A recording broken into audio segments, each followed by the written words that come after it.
আজকে একটা দারুণ জায়গায় এসেছি। এত সুন্দর ফুলের গন্ধ, তোমরা কে কী নামে জানো আমি জানি না, কিন্তু আমরা এখানে একটা কি একটা নাম বলে, আমার ঠিক মনে নেই, আমার বাড়ির আশেপাশে ছিল। তো চলো আজকে তোমাদেরকে দেখাবো কত সুন্দর ফুল ফুটে আছে। চলো এদিকে এসো আমার সাথে।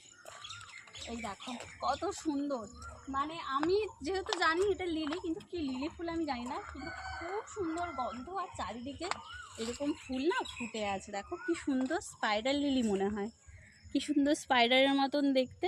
দেখো ফুলগুলো, দাঁড়াও একটা তুলি ফুল। কি সুন্দর গন্ধ ফুলটা থেকে, এত সুন্দর একটা মিষ্টি গন্ধ বেরোচ্ছে না।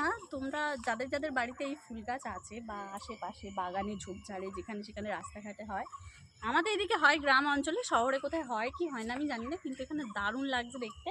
আর কালকে এসেছিলাম, দেখে প্রথমেই খুব ভালো লেগেছিলো, তো ভাবলাম তোমাদের সাথে শেয়ার করবো। আজকে এসেছি, দেখো আজকে অনেক ফুল শুকিয়ে গেছে, কিন্তু তাও অনেকগুলো আছে, খুব সুন্দর দেখতে চারিদিকে এই ফুলগুলো।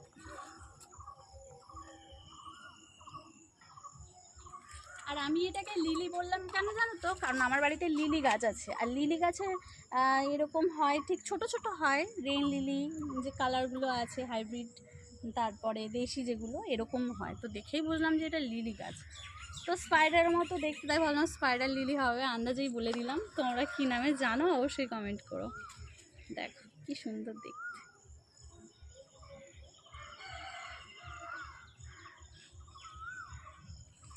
টাটা।